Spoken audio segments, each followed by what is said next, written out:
Hi అండి. అందరూ ఎలా ఉన్నారు? బాగున్నారా? నేనైతే బాగున్నానండి. ఇదొచ్చేసి మా ఇంటి పక్కన పొలం అనమాట. చూడండి మినప పైరు ఎంత బాగా వచ్చిందో. టైం వచ్చేసి ఈవినింగ్ 4:35 ఆ మధ్యలో అనమాట. క్లైమేట్ అయితే చాలా సూపర్గా ఉంది. చూడండి పైరైతే చాలా బాగా వచ్చింది కదా, చక్కగా ఒత్తుగా వచ్చింది.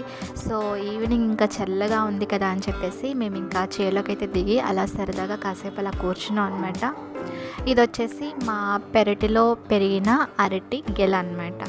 అయితే ఈరోజు వీడియోలో ఏంటంటే శనగపిండితో ఉల్లిపాయ అట్టను చేసుకోబోతున్నాము. చాలా బాగుంటుంది. వీడియోని స్కిప్ చేయకుండా లాస్ట్ వరకు చూడండి. మీలో ఎవరైనా కొత్తగా మన ఛానల్ని చూస్తున్నట్లయితే విన్నీ కుకింగ్ ఛానల్ని సబ్స్క్రైబ్ చేసుకోండి. లేట్ చేయకుండా వీడియోలోకి వెళ్ళిపోదాం. దీనిలోకి మనం ఉల్లిపాయ పచ్చిమిర్చి వేసుకుంటాం కదా. సో మనం శనగపిండిని ఫస్ట్ జల్లించుకొని ఒక గిన్నెలోకి వేసుకొని పక్కన పెట్టుకోవాలి. దానిలోకి సరిపడా ఒక 2-3 ఉల్లిపాయలు అలాగే పచ్చిమిర్చిని కోసుకోవాలి. ఇక్కడ పచ్చిమిర్చి మా చెట్టుకి కాసాయండి. సో ఇంకా ఫ్రెష్గా వాటిని కట్ చేసి ఇంకా అట్టులో వేద్దామని అయితే వచ్చేసాము. ఇంకా మమ్మీ అయితే కాయల్ని కట్ చేస్తున్నారు. చక్కగా చిన్న చెట్టుకే బాగా వచ్చాయన్నమాట, కానీ చాలా మంటున్నాయండి.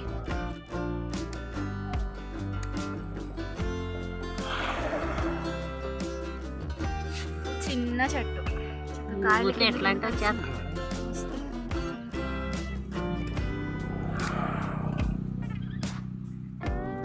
ఇప్పుడిప్పుడే కాయలు వస్తున్నాయి అన్నమాట. చూడండి ఇంకా పూత ఉంది.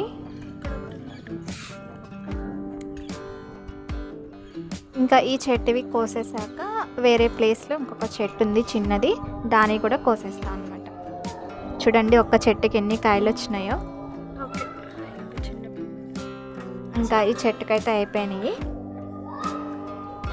ఇంకా ఇక్కడ కూడా ఒక చెట్టు 2 చెట్లు ఉన్నాయి, దాన్ని కూడా కోసేసుకుందాం.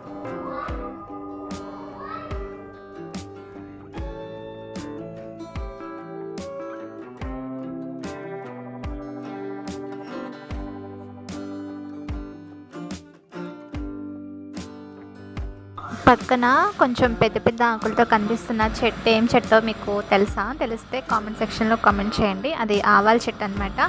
మాది కొంచెం భూమి నల్లమట్టి కాబట్టి సో అంత బాగా గ్రో అవుతుందన్నమాట. ఇది వచ్చేసి చిట్టి కాకరకాయల చెట్టు.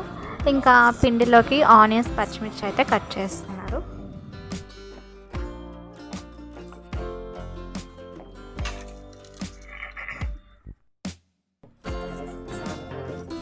శనగపిండి అట్టులోకి ఉల్లిపాయలు అనేవి ఎక్కువగా వేసుకుంటే చాలా రుచిగా ఉంటుందన్నమాట. సో ఈ అట్టులోకి ఉల్లిపాయల్ని మనం ఇలా సన్నగా కట్ చేసుకోవాలి. ఎంత ఎక్కువ ఉంటే అంత టేస్ట్ వస్తుందన్నమాట ఈ అట్టు. ఇంకా ఇలా సన్నగా కట్ చేసుకుని ఇలా వేసుకోవాలి. నా చిన్నప్పుడు సమ్మర్ హాలిడేస్కి నేను మా అమ్మమ్మ వాళ్ళ ఇంటికి వెళ్ళినప్పుడు నాకు ఎక్కువగా మా అమ్మమ్మ మార్నింగ్ బ్రేక్ఫాస్ట్ కింద ఈ టిఫిన్ చాలా బాగా వేసి పెట్టారండి. అప్పట్లో ఇంకా గ్యాస్ పొయ్యి కూడా అయితే లేదు, చక్కగా కట్టెల పొయ్యి మీదే వేస్ట్ చేసి పెట్టేవాళ్ళు. చాలా రుచిగా ఉండేదన్నమాట, ఎక్కువగా ఇష్టపడే వాళ్ళము. సో ఇంకా మేము అమ్మ వాళ్ళ ఇంటికి వెళ్ళాము రీసెంట్గా. ఇంకా మా మమ్మీని నాకు శనగపిండి ఉల్లట్టు వేసి పెట్టమంటే నా కోసం ఇట్లా చేసి పెట్టారనమాట. సో ఇంకా పచ్చిమిర్చిని కూడా ఇలా సన్నగా కట్ చేసుకుని వేసుకోవాలి. చూడండి ఆనియన్ పచ్చిమిర్చి అలాగే మన టేస్ట్కి సరిపడా సాల్ట్ని వేసుకోవాలి. అలాగే కొద్దిగా కరివేపాకును కూడా వేసుకోవాలి. ఇలా ఇవన్నీ వేసుకున్న తర్వాత ఒకసారి బాగా కలుపుకొని ఇందులో కొద్దిగా వాటర్ని పోసుకుంటూ దోసపిండిలాగా పలుచగా కలుపుకోవాలి. నిజంగా మీరు కూడా ఒకసారి ఇలా ట్రై చేయండి, చాలా టేస్టీగా ఉంటుందండి. చక్కగా ఎర్రగా కాల్చుకోవాలన్నమాట, అప్పుడు మనకి బాగా రుచి వస్తుంది. ఇలా కొద్దిగా వాటర్ని పోసుకుంటూ మిక్స్ చేసుకోవాలి.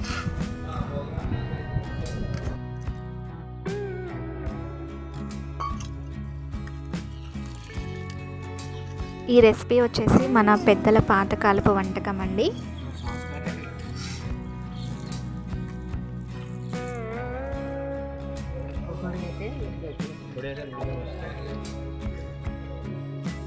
చూడండి ఓవరాల్గా మనం పిండిని అనేది ఈ విధంగా కలుపుకోవాలన్నమాట. అప్పుడే మనకి దోశ వేసుకోవడానికి చాలా ఈజీగా వస్తుంది.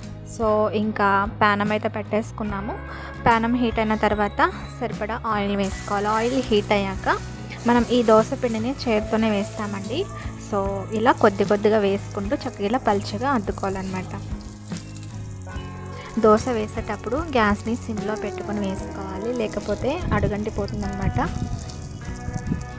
చూడండి ఎంత కలర్ఫుల్గా ఉందో, టేస్ట్ కూడా అంతే బాగుంటుందన్నమాట.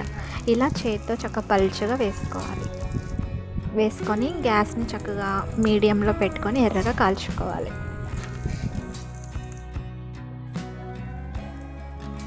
ఈ అట్టును వేసుకునేటప్పుడు ఆయిల్ అనేది కొంచెం ఎక్కువగా వేసుకుంటే మనకి ఎర్రగా కాలుతుంది అనమాట. సో ఇంకా ఇక్కడ అట్టు అయితే వన్ సైడ్ ఎర్రగా కాలిపోయింది. ఇంకా దీన్ని రెండో సైడ్ కూడా తిప్పుకొని చక్కగా ఎర్రగా కాల్చుకోవాలి. చూడండి చక్కగా ఈ విధంగా ఎర్రగా కాల్చుకోవాలి. మనం శనగపిండితో ఆనియన్ పకోడీ వేసుకుంటాం కదా, ఎప్పుడు అలానే కాకుండా ఇలా డిఫరెంట్గా ఇలా అట్టును కూడా వేసుకోండి. ఇలా 2 సైడ్ తిప్పుకున్న తర్వాత కొద్దిగా ఆయిల్ని వేసుకుంటే చక్కగా మనకి ఆ సైడ్ కూడా ఎర్రగా క్రిస్పీగా కాలుతుందన్నమాట. చూడండి ఎంత బాగుందో కదా. సో ఇంకా దోశ అయితే ఇక్కడ మనకి కాలిపోయిందండి. ఇంకా ప్లేట్లోకి తీసుకొని పక్కన మమ్మీ రోటిలో చింతపండు పచ్చడిని చేశారు. సో ఇంకా పచ్చడిని వేసుకొని అయితే హ్యాపీగా మేమందరం తినేస్తున్నాం అనమాట. సో మీరు కూడా డెఫినెట్గా ట్రై చేయండి. చూసారు కదండి ఎంతో టేస్టీగా ఉండే శనగపిండి ఉల్లెట్ని ఎలా చేసుకోవాలో. మీకు కనుక ఈ వీడియో నచ్చితే ఒక లైక్ చేయండి, మీ ఫ్రెండ్స్కి షేర్ చేయండి. మీరు ఎవరైనా మన ఛానల్ని కొత్తగా చూసినట్టయితే విన్ను కుకింగ్ ఛానల్ సబ్స్క్రైబ్ చేసుకోండి. Thanks for watching.